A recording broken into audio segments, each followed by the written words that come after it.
Hey everyone, this is Nicky Smash. Welcome to the Riff Yard. Hey, it's Rod joining Nikki, and today we're going to talk a little bit about some of the developments that are coming out of Spotify. So, what's been happening, Nikki? Well, dude, Spotify haven't announced, but they are rumored to be announcing a hi-fi audio quality tier called Spotify Platinum. Interesting. How do you feel about that? Well, first of all, I think it's an important thing because they come under a lot of fire with the quality of music. You mean the quality of the audio? Yeah, sorry. Well, that as I well, mean, probably. both, really. Possibly both. Yeah, we'll get to that.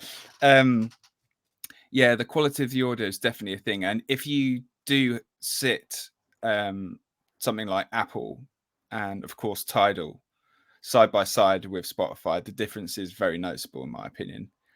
I know when I was lecturing, that was one thing of my students' gripes, that they were just like, just doesn't sound as good, and I'm like, yeah, I know, but what you're listening to it on. Again, we can come more to that type of thing, Well, but I yeah, think it this is this starts from is there. this is the thing, isn't it? Like, Mm. you kind of want to create a service that appeals to everyone, and the way I'm kind of looking at this in terms of coming up with a new like platinum price range to offer this, it may seem weird to some, but I think it does kind of make sense because it feels like that is a bit of a niche.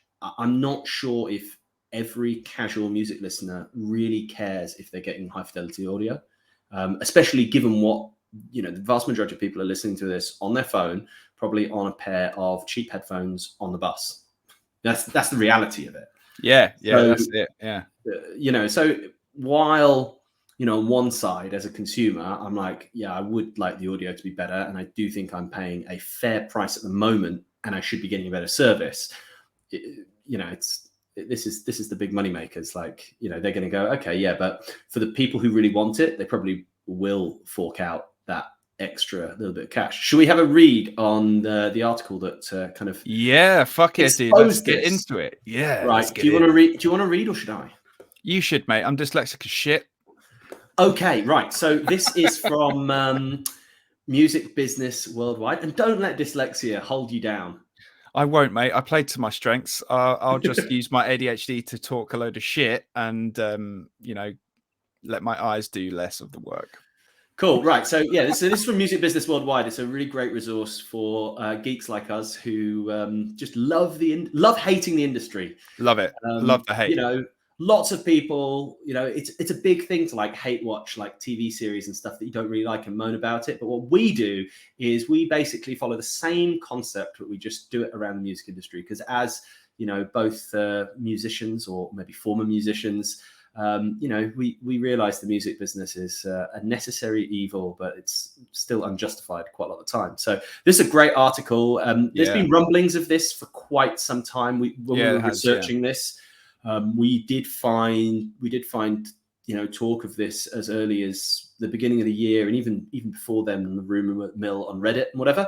But let's give this a read. So this came out on the 17th of October, so a little bit over a week ago. So is Spotify readying a $20 a month platinum audio tier? Well, I've added another word there. A $20 a month platinum tier that includes hi-fi audio. Well, let's see what they think. So I will read this verbatim.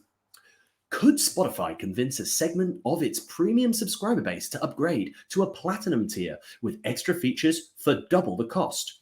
That's a question many will be asking this week, following reports that the streaming giant could be readying the launch of a new $19.99, that's dollars, per month tier, and that'll probably be pounds anyway, that includes hi-fi audio. Yeah. According to a 9 to 5 Mac article, this new tier will include hi-fi audio in addition to a headphone tuner, audio insights, as well as Library Pro and Playlist Pro, plus limited ad Spotify podcasts. Mac 9 to 5 reports that a reader shared a survey with the news site sent to them by Spotify after trying to cancel their subscription. Interesting. So, right. How does that sound to you? Do you know what? At first, I'm like, fuck yeah. I want the best. I am one of those geeks. I say that, and I'm doing this on a pair of like 20 quid shitty Beats headphones, you know. But Don't ask how much I spent on mine. Rod, how much did you spend on your headphones? Way too much. But do they give you the enjoyment you want? Well, I tell you what, that's why I'm so excited about this potential headphone tuner, so I can justify my purchase. Okay, cool. I like that. I like that. Yeah, I think there's definitely a market for it, right? Especially, I think if you're a musician and you're a writer such as us, you know, you do put a lot of fucking effort into the craft and the production and all that lot. Those things are, you know, when they come to their time, especially once you've finished all the pre-production bullshit of writing and everything, when you get to doing it and it goes to mixing and things like that. And we're both lucky. We've both had records done by the legend, the lord that is Mr. Chris Sheldon, you know, Foo Fighters, Colour and Shape and everything, just to name drop on there, of course. But yeah, you care about how your music and your songs sound. It means a great deal to me, and I know it means a great deal to you. So the idea of, after going through all of that rigmarole, you then upload it, and then it's being like, just, someone's beating it down and beating it down, squishing it down, and you go like, cool, I'm so glad I spent all this time on it for someone to listen to it on their phone, in mono. Well, I've got, it just came to me now, actually, while you were talking. And one of the, I'm quite pro Spotify, right? I understand. Same. I understand the pros and cons to it, and I understand why a lot of people, especially artists, aren't particularly happy about Spotify. But one of the great things about it is, in some ways, the democratization of, access to an audience. And one thing that just crossed my mind in terms of, ultimately on their regular package and then their free package, putting out music that, in my opinion, is of substandard quality. Is that not making music making more accessible to those, maybe that new generation, or people that aren't able to afford, £300, £400, £500 mixes per track, £100 plus mastering? Is that maybe putting everything on a more level playing field? I mean, I know artists who, great friends of ours, who, like, the bass player records onto an iPad and sends it off for mixing. Now, how many people who are, how many young artists, how many emerging artists are actually able to, might not be what they live on, but they are actually able to generate revenue from music they're putting on Spotify. Now, if everything was high fidelity, super high quality audio, maybe their music wouldn't cut through or be able to compete in the same way. So it's a really out here, very much a sort of contrarian or devil's advocate viewpoint that probably isn't what Spotify intended. But I know, does that make sense to you? Absolutely, and I'm fucking all for that, because if there's one thing, because like you, man, I'm pro Spotify. I like, I don't like everything Daniel Ek's done, but I understand where he's coming from, and I kind of think and hope to feel that I'm with him and where he's trying to push it, right?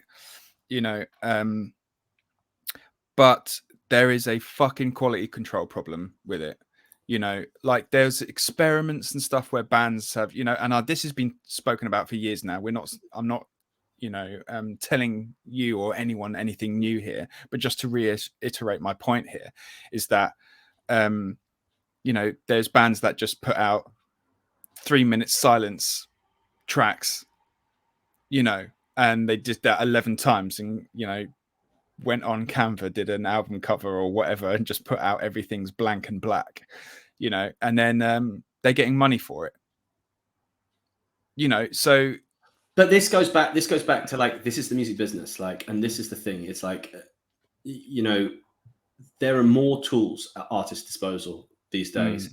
And a lot of the time it's about understanding actually what Spotify is, what it should be used for, what it can help you with in your career or your hobby or whatever.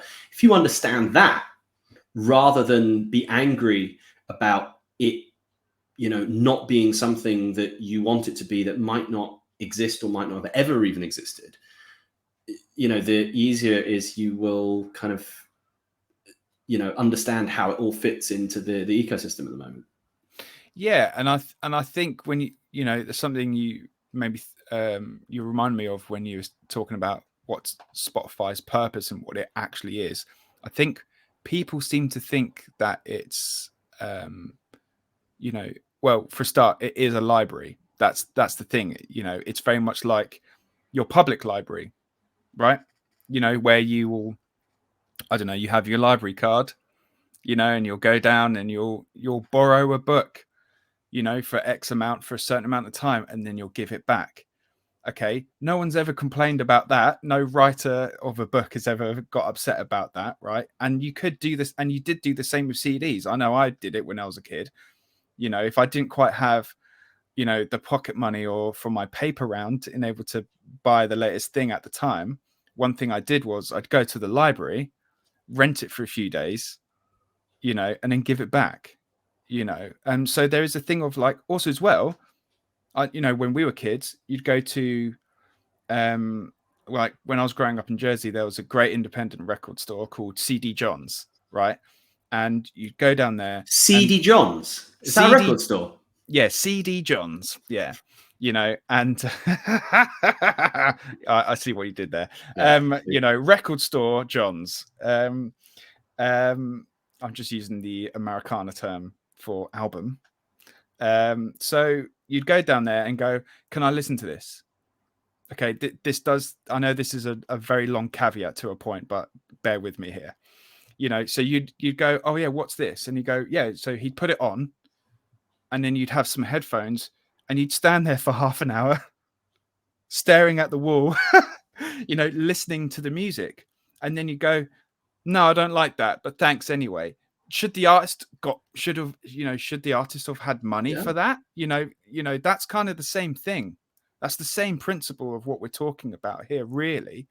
You listen to a couple of songs and you go like, yeah, actually, I don't like this. I'm not going to buy it. I'm not going to go and see the band or the artist or whatever.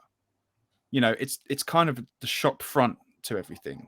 That's absolutely. That's how I view it. And I think absolutely, but that's also why when you go to a gig, it's not £5, £10 to go and see a band. It's £30, exactly. £40. I went to see Coheed and Cambria. I mean, fair enough, they had Thrice. I'm not sure it was a co-headline. It was more like a top quality support. That was at Nottingham Rock City, which is, it's a good venue. I wouldn't say it's a premium venue. It's not like arena level. That was £44 for a midweek show. Right. Yeah. That's a lot. You go That's to the premium merchandise. Price. That is a premium price. You go to the merchandise stand, and I believe T-shirts start at £30. So, there is there are pros and cons to getting everything instantly accessible and almost, you can actually experience it for free at point of use. That all the other stuff that comes along with it is going to be more expensive, and that's kind of the world that we're living in. But I think it has, on one side, it's like this. It's created these problems in that Spotify especially is a great tool for new artists to share their music on a scale that has never before been possible in history, right? Yeah. But what that does do, like I said, is it's inflated the price of gig tickets for established bands. So consumers only have a certain amount of cash to spend.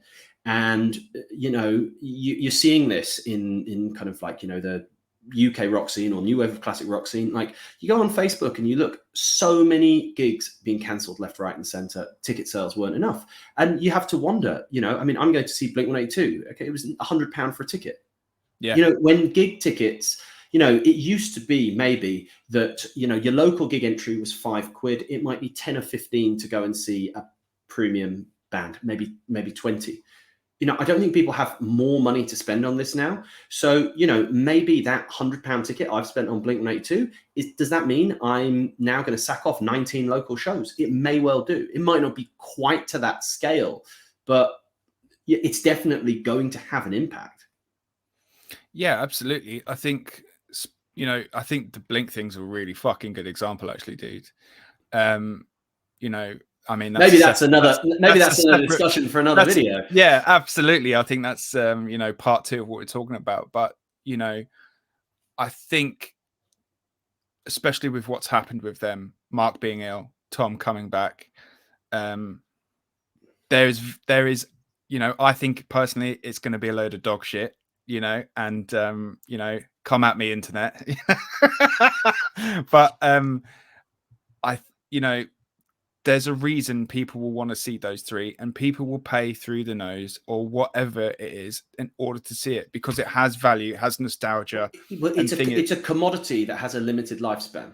At the end of the day, you don't know if you'll get the chance to see it again. No one knows, is this, you know, did just they get back together? Yeah. Did they get back together because of all the things that happened to the band? You know, how long will they stay together? There's all these questions. I think we're kind of going off on a tangent. So should we ever think about some of the other features we spoke about? You know, we spoke kind of briefly about this whole idea of a headphone tuner. I mean, I think that's awesome. Yeah.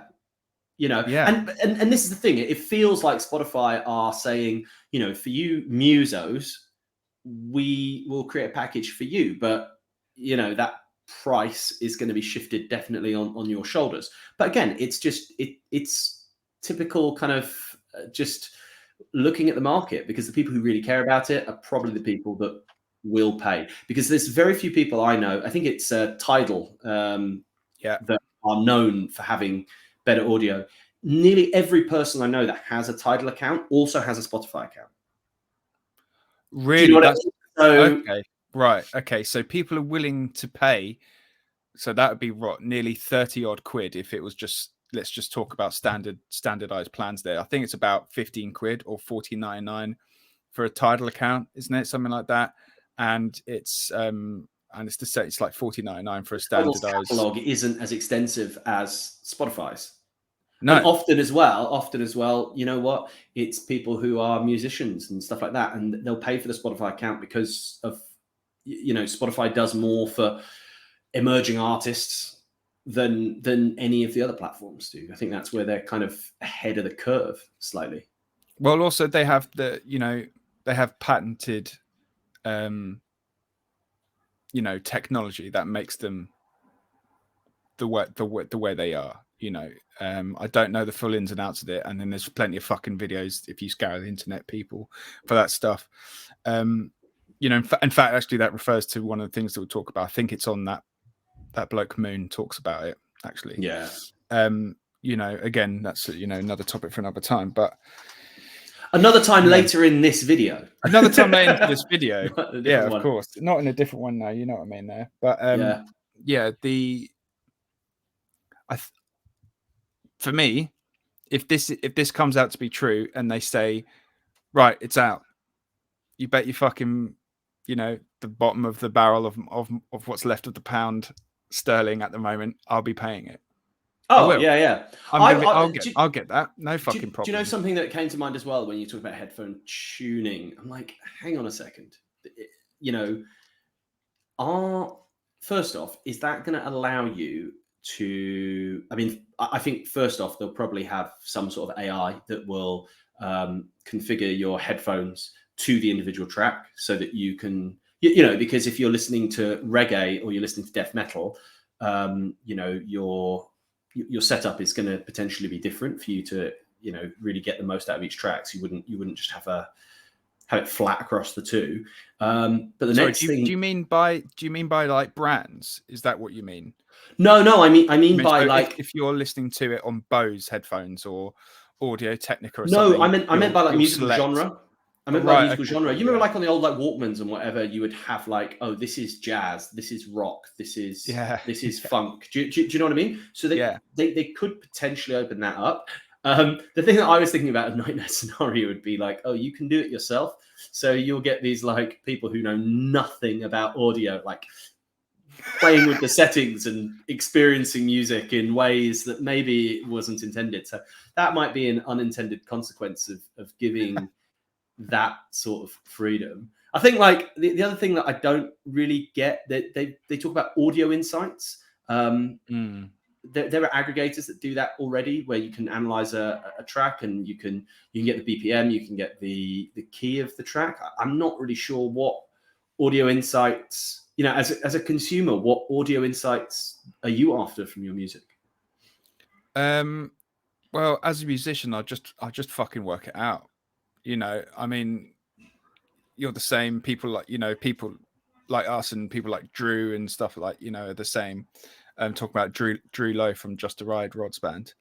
Of that kind of caliber and standard, you'll hear, a chord and go, well, that's A sus. That's an A sus chord or something. So sorry to jump in. So are you saying that you think like the audio insights might even be like a how to play the track? That I guess, yeah, if it knows the key, it could literally transpose notes. There's, I can't remember the name of the app. I've got this quite cool app where you can load in music, and then essentially all it's doing is it's doing like some sort of like automatic EQ, and you can like isolate the drums or isolate the guitar or isolate the bass, so isolate the vocals. I mean, that would be quite interesting. I'm not sure that would fall under the remit of audio insights, but again, that's somewhere it could go, like into that learn to play with kind of category of I don't know, product.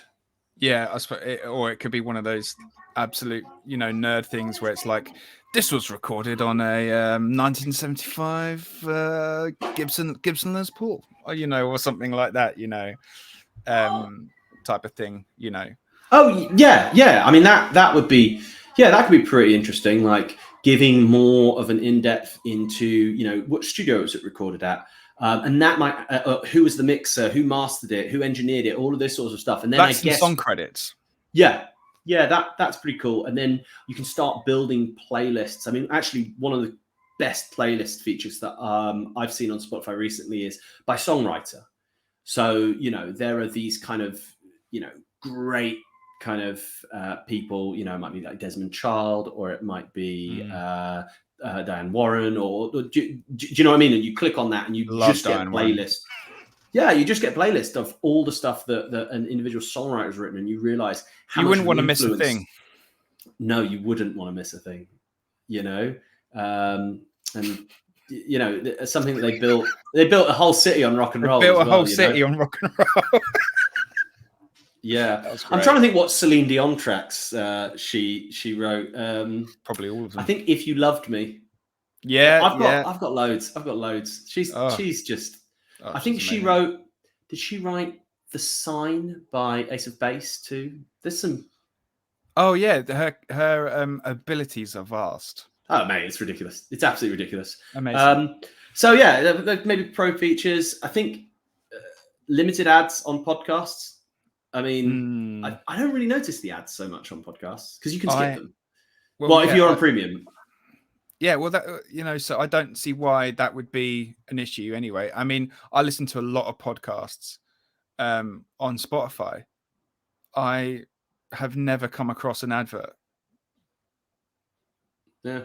Or you just don't notice them because the thing is, podcasters often do ad reads anyway, so maybe it just it's in the middle. If you listen to like a Brene Brown or something like that, it was 5 minutes in and I go, oh, and just before we carry on to the next topic, this is sponsored by mugs, Nutella, like Nutella, yeah, Nestle, hazelnut spread, hazelnut spread, yeah.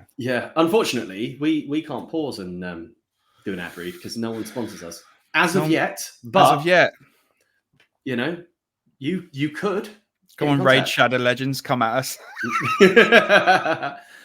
So one of the things I thought was quite interesting is there's been a lot of talk about Spotify moving into the realm of audiobooks.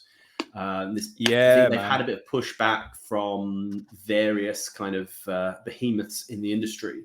Amazon and Apple, Yeah, but the thing that I find funny about that is they're talking about quite a significant potential price increase if this is true. I mean, if it's not true, we've just wasted already 24 minutes talking about it, but hey ho. So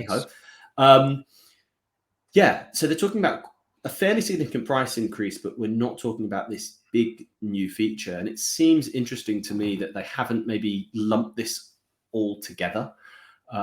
Maybe they're kind of going the way of like Sky where it's like you can get the movie package, or you can get the sport package, or you can get the kids package. And maybe what they're doing is they're starting to think, well, all of these services, are they all required by all of our users? Do you know what I mean? Like, there's always going to be someone who just, I'll take everything, but that might actually put people off. So maybe they're playing with this idea of, custom building your subscription depending on what you're interested in. Do you know, you blew my mind by saying that. Yeah, you fucking did. If I rewatch the video, will I just see, on this frame, in this frame, I flattened my eyes and everything, stopped breathing. It was great. Yeah, absolutely. I think there's definitely a thing in there. I mean, look at what Sky, for better or worse, look at what they're able to do. If you want some box office stuff, it's there. If you want to, if you don't want to go to the cinema, but you want to watch the film now, you can do that. Yeah. You'll pay exactly the same, amount of money for it as if you went, to the cinema, to pay for it and watch it, or you could wait 6 months and it will be in your package. The varieties of that are quite vast. So it's interesting that you mentioned something like that, and it would make sense. It would totally make sense. I mean, it's interesting to think about kind of, I guess we're already starting to think about kind of where it could potentially all go in the future. And I think it's kind of quite a good time to point to a video, which we're not going to play because it's 26 minutes long. But what we're thinking about doing possibly is doing a bit of a breakdown of that video, but that's a different video for another day. But check this out. It's by a dude called Moon, who puts out some really, really interesting content. And this is all about kind of a bit of the history of Spotify, but some of the ideas of where it will go in the future, what they have been investing in, and maybe the reasons for these price rises and whatever. There's a lot to talk about investing in AI, where Spotify are maybe dabbling in maybe even creating music, which is a bit nuts. Also about how they use information about the user to then sell on, to advertisers. So for example, if you split up with your girlfriend and you start listening to sad songs, there's probably a correlation in that marketers can use to sell you other products or whatever. So it's a really, really interesting video. It's a really interesting watch. Great content creator, Moon. I'm going to subscribe right now. And always remember, when you're on YouTube, click the bell to get all of the notifications. Maybe you guys should do that right now. Maybe you should subscribe to us. Absolutely. Great little segue there. So definitely check out that video by Moon. And if you do watch it and you like it, we would love to do a breakdown of that video. We just need to get around to doing that. Yeah, which I guess kind of leads us on to, where do you think Spotify can go in terms of even more premium features, the next time they want to get an extra 10, 20 quid out of us, or where is that new market? Well, as you're saying that, I was thinking, maybe they could probably do something for the artist. And I do think that there is definitely some opportunities where they should be doing some more stuff for the artist. But in saying that, I do remember, I think it was 2019. I think it was 2019 where they were what was it? It was beta testing, however you say it, the upload to Spotify direct. So you didn't have to go through a distributor and pay for that fee. I don't know off the top of my head if you had to pay to get straight to Spotify, but it was only trialed in the US and it didn't work apparently. It's interesting that, isn't it? Because they have Anchor, which is their podcasting platform, which you just go straight into. But yeah, it's an interesting point you bring up there, because there are kind of entire industries that have been built around Spotify, and playlisting being one of them. Distribution of independent artists. Yeah. And you have to wonder at what point is Spotify going to go, let's cut out the middlemen and take this for ourselves. Could they get into more of kind of like an A&R? One of the things that they, you can watch all sorts of kind of like music content creators that their content is built around helping new artists or new emerging artists who don't really know where to start with all of this, giving them great advice. You've got channels like Damien Keys, you've got Use Formation, Jesse Cannon, that they're all offering different takes on how you do these things. But one of the things that always comes up is that Spotify likes people that kind of play the game, that it does Spotify what it wants, and i.e., it's follow these behaviors, and Spotify understands that you're serious about your music career. Well, rather than doing that, could you not just pay a subscription? Could it then is that just not another thing that it could preference? And it's kind of like in the same way, you kind of get these like Spotify playlists and whatever, you get these curators who, have made a business of, I've got a playlist that X amount of people listen to. You're a new band. If you want to be on my list, on some of the darker sides, pay me X and you will get Y. Or, I think one of the smarter ways of doing things, and I think it is a reasonable thing to do, is to say, you know what, anybody can submit, but if you want preferential submissions, so if you want the guarantee that I have listened to the track this week, you pay X amount. There's no guarantee that you'll get on the playlist, because I think if you do that, the quality just falls apart, and that person who's curating the playlist understands that, people will probably stop listening if they put a load of crap on there.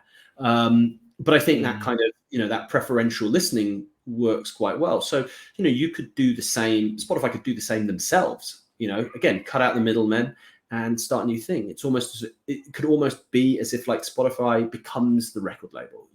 It starts its own A&R department. Yes. Do you know what? There was referring back to that thing before when I was saying I used to lecture a part of my course to students about this. As like, do you think Spotify, very much like what they did with Joe Rogan, okay, they're like, right, that's doing well, let's just keep it all for us, so everybody who wants that can only come to us. Will we see that with artists? And I think we will. I think we're getting very close to it, because if you remember rightly, okay, there was a thing where people were like, Spotify is evil and everything like that, and Taylor Swift and AC/DC and the Beatles and stuff, they took all their music off, or they hadn't put them on yet, they refused to do it. And then there was this thing of like, they're gonna bring them back, and like Taylor Swift's like, I'm coming back to Spotify. And then like shares in Spotify rose, and everyone started buying a Spotify subscription, and her new record came out like a week ago in terms of filming this video, I think exactly a week ago, and the whole of Spotify crashed. Like no one could open the app or anything like that. Oh, wow. That many people were trying to listen to her stuff at that same time. Do you know what? When that happens, you've just got to look yourself in the mirror and just go, look, we've got to do better next time, and just shake it off. Absolutely. That's exactly what Daniel Ek did. Yeah, absolutely. Shake it off. You just got to shake it off, man. You just got to shake it off. Yeah. That was fucking great. I genuinely laughed at that. That was fucking awesome. Well, So there's an interesting fact I saw in a Damien Keys video, and he made the point that if you have more than 50 monthly listeners on your Spotify profile, you are in the top 20% of artists. How terrifyingly scary is that? Well, that just comes back to my previous comment that there's a lot of fucking dog shit on there. or undiscovered talent. Yeah, I don't know. What do you think the ratio is? Of that 80% that less than 50 listeners a month, right? Right. What is the ratio between undiscovered talent and 100% dog shit? 98% dog shit. Oh, really? I was going to go way more. I was going to say like 487,000 to 1. Oh, that's a fucking big ratio. Yeah, I'll go with that. You know, like, well, on a serious note, without trying to be too much of a joking around asshole, I'm being fucking serious on there.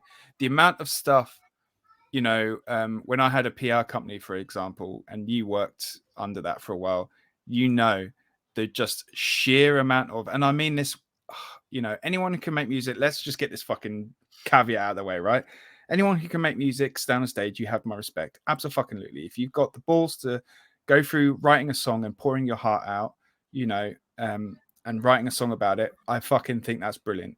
However, yeah, however, just because you do that does not mean, right? Does not fucking mean that you are Ed Sheeran, Taylor Swift, Adele, Or have the right to be, or have the right to be, or have the fucking right to be that. It's the same thing. Listen, I'll write a lovely message to my wife on our wedding anniversary, right, and say how much I love you. It doesn't make me fucking Shakespeare, and doesn't mean I should be put on the same plateau, right? Yeah. Do you know what I'm saying? Okay. Yeah, I do. So seriously, like, yeah, no, there's just so much shit out there. It's actually people are always talking about the money that you get from Spotify, and often what I find interesting, like I'll whack up some numbers now. Great segue, mate. Great segue. Yeah. Great segue. Love that. Right. Love that. So let's zoom in on this. Shout out to Unwave or Unwav. Right, here we go. Streaming platforms payout. So this is just a bit of comparison. Before I go into this, I will say, and I don't want to sound like a bitch or anything like that, but a lot of the people that complain about royalties from Spotify are not in the, like, even if they were 100 times what they are, they would still be making like £3. Do you know what I mean? If 80% of the platform is getting less than 50 listeners a month. Okay, do you know what I mean? Absolutely, dude. I think that's, do you know what? As you say that, there's a fucking great comparison to, I know people go like, well, if I was played on the radio, and I'm like, well, first of all, you're not. Yeah. Let's just get that out of the way. And if you are played on the radio, you've probably paid quite a lot of fucking money to get on the radio. No, which Nicky, means you're forgetting something really important about that as well, right?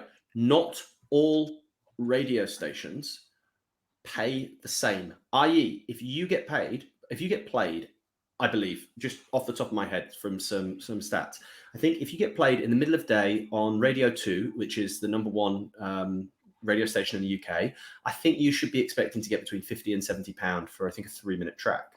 Okay. Yeah, because it changes also as well, we should add. Depends how many listeners. Also, how long the song is. And that's, if your song is 3 minutes, 59 seconds, you're only getting paid 3 minutes. If your song is 4 minutes and 1 second, you'll get paid for the 4 minutes. Does that make sense? So it has to count over the minute for your pay. But what I'm saying is, people will go, oh, well, Spotify, they should pay more, because, like, as you can see, this is a chart showing the streaming platforms, the average pay per stream, number of streams it takes to make $1, number of streams it takes to make $1,000. You can see there's a wide variety of different results there, just like there is on radio stations. So if you get played on local hospital radio, like, you're not going to be earning the same as if you're played on Radio 1 primetime. Like, that's just how it's going to work. So, like, looking at this, how does Spotify rank? So what is that? 229 streams to make $1 on average. How many people are there on here? There's Spotify, Tidal, Napster, Apple Music, Deezer, Amazon, Pandora, YouTube, SoundCloud. So that's 2, 4, 6, 8 out of 9. So that 229, there are 4 that come in giving more money to the artist. So it's 5th out of 9. Right. I guess the big one to compare it to probably would be Apple Music. And Apple Music is nearly giving double, probably, close to double what Spotify is giving. But Apple isn't only a music streaming service. You can also buy the music, which Apple take a fucking horrific amount of that when you do, might we add.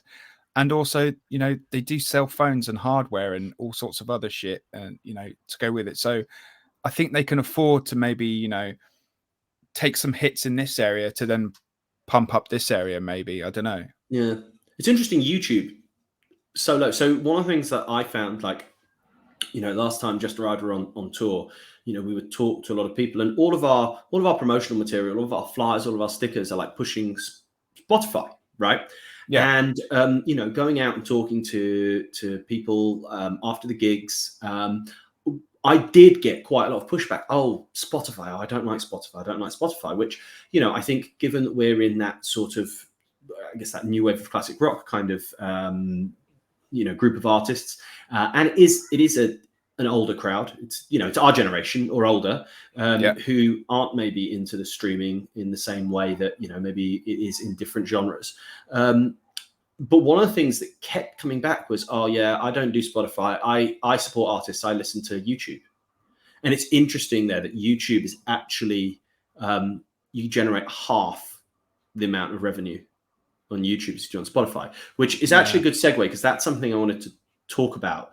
Yeah. Whereas, you know, the difference between YouTube and Spotify, and you know, Spotify allows, with these distributors, whether that's, you know, CD Baby, DistroKid, all of those different things, it allows everyone to make money, right? So as soon as you start getting plays, and a play is a 30-second uninterrupted stream, that is going to generate you some revenue, right? That's great. The difference between Spotify and YouTube is YouTube basically it differentiates between, you know, amateur, I guess, and semi-professional, professional, right? So they give you, so this whole idea of, you know, that Damien Keys brought up about the, you know, 80% of artists are getting less than 50 monthly listeners. That isn't an issue on YouTube, because what they do is, in order for you to monetize, you need to have, I believe it's over 1,000 subscribers. And I think it's, you have to have had your videos be views to be totaling, I think, 4,000 hours in the last year, or maybe the last 3 months. I don't know. What it's doing is it's saying that we are only going to be paying that, you know, serious content creators. The cream of the crop will get the rewards. Yeah, exactly. And in a way, I kind of feel like, yeah, that does actually really make sense. It absolutely should be. You know, I think, you know, there is an issue with artists of all strengths, starting new or whatever.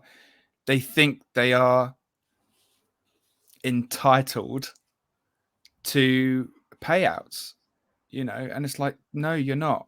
You know, the music industry does not and should not work like that. It shouldn't, you know, it shouldn't reward, you know. Okay, I'll tell you what, let's take Ed Sheeran, for example, right? He was out there busking, homeless, couch surfing and stuff like that. Whatever you think of his music is fine. You know, some of it I actually think is all right. Some of it I think, you know, is like that meme, you know, 10 cheesy singles, that's his new record. You know, I always laugh at that meme. But I like cheese.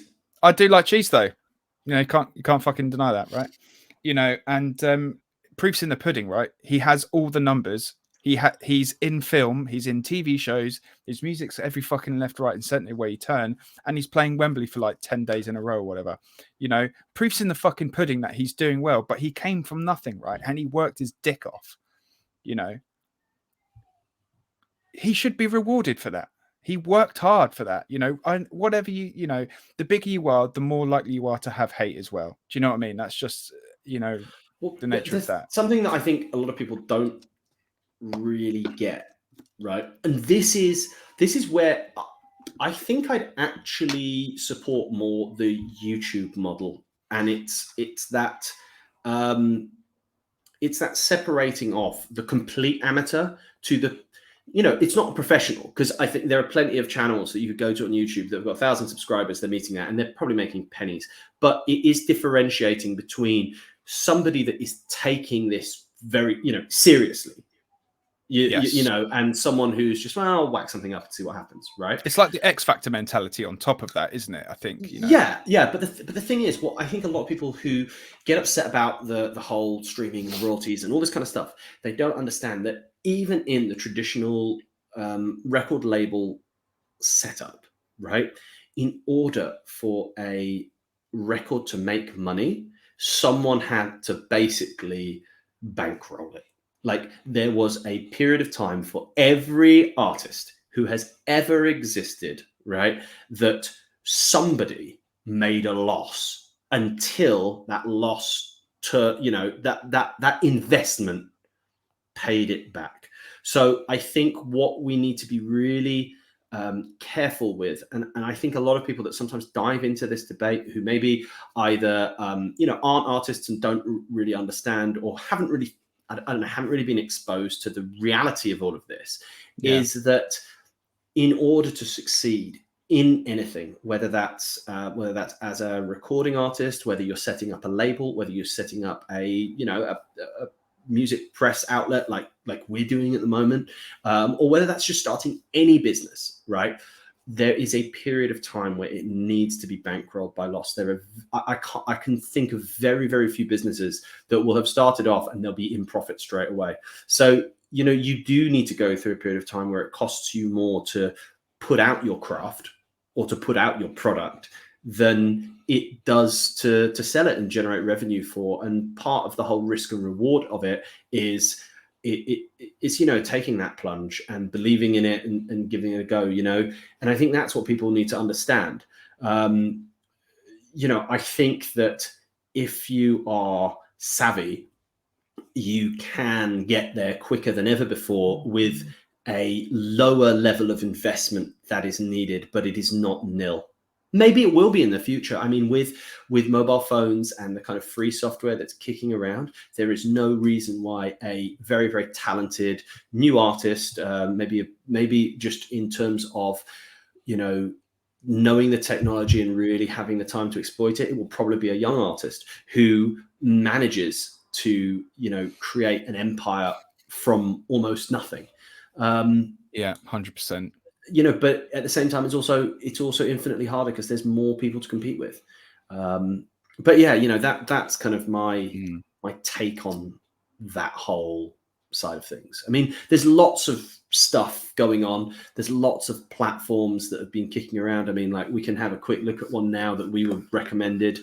We literally are just looking at this, so you know, we haven't done that much research, but it's one of these things. This is what got sent to us, this site called Rhythmic Rebellion.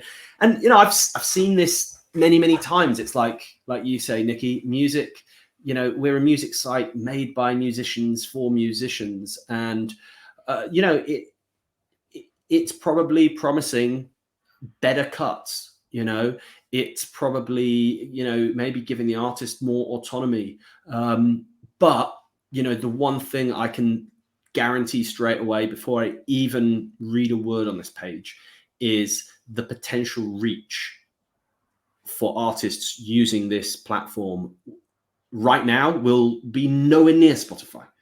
Oh, no, so won't even you're be not in the comparing same- apples with apples, and it's that No. typical thing, you know, do you want 100% of something small, or do you want 5% of something enormous? Well, I'll take the 5%. That was a rhetorical question. All right. Well, yeah. Well, I'll take the 5%. But, you know, I mean, like, look, this 5% of $1 million is still 5% this site, of $1 million. this site right? looks cool. I mean, you know, I think stylistically, like, yeah, it does. know, but the thing is, though, mate, this does look like a template off Wix. I was actually going to say, like, stylistically, like, it's all the right things, but it just looks a bit amateur, do you know? And that's and listen, you know, Nothing wrong with Wix. but there is definitely a market for more grassroots stuff, and I think there are people that will go out there. There are going to be people who, you know, on principle will say, do you know what, I've really had it with kind of mainstream record labels, and I want to give something like this a chance. And I think that's brilliant. But Yeah, I think if, as an artist, you think by jumping on one of these platforms, you know, you're gonna get the same sort of results as you would doing with Spotify, I don't know. I think that kind of remains to be seen. This is actually pretty cool though. Like you've kind of got different genres, and you can say, right, I want rock, and it's filtering this down, which looks pretty cool. And you can do video, and it's showing you music videos as well. So it looks like a pretty cool thing. But just to reference back to that video by Moon, it talks about the level of investment that was needed to get Spotify off the ground. And I think, going back to what you were saying, I can't remember if it was in the conversation or if it was just before we started recording, but like, by musicians for musicians, like you also need, maybe that's why a lot of these things don't take off, because you do need that business insight. Yeah, it's not, it's a business. Yeah, I think I said it before we hit on air. It was like, when I see that, I mean, I used to use that gambit as well, right? But it's not fucking good, mate. It's not good. When I see things for musicians by musicians now, I realize it's like that old 80s, 90s poster thing of trying to get someone, trying to advertise someone for your band, and they just write sex and, really big on the top of a poster, and someone goes, what? And it goes, well, we all like sex, but I need a guitar player for my band. You're like, oh, motherfuckers, type of thing. It's, I don't know, that type of thing, run by musicians for musicians. That doesn't sound, what to me now in my years. When I see that, I'm like, oh, fuck no. You see it with music colleges. It's like, we were musicians. You're like, I would hope that you still are. And then no digs. And then it's run by musicians too, and you're like, that doesn't sound very good, man. I won't name names, but someone we know, it's like doing a master's in music performance, and very quickly realized that he or she was way more qualified in terms of his or her CV for live performance than all the instructors. So I don't know. It's like anything. Everything's a bit of a mafia, isn't it? It's like it's a piece of paper that says you've got this, that. I got masters. I mean, absolutely fucking pointless. Waste of my fucking time and my money. Fucking waste of time. Well, I'm sure there were positives that came out of it. I'm sure there were. But all I'll say is, it's like, for me, I don't think that the next big thing, the challenger to Spotify or that model, as much as I would love it to come from, a by musicians for musicians or whatever, I think it's more likely to come from a massive player within the industry, like a massive artist could possibly do something like that. I think the weight, you either need, you need that reputation that could carry it on. Who's big enough to do that? Who doesn't just want to get in bed with the big boys? I don't know. I mean, I felt for a time, Dr. Dre looked like the kind of person that might be able to do it. Jay-Z, maybe, but again, well, they started Tidal, didn't they? Yeah, but it just goes kind of the way of, the industry. Do you know what I mean? Rather than, they've essentially partnered with, and they've created a niche product, which as we've talked about, it looks like Spotify are going to go after.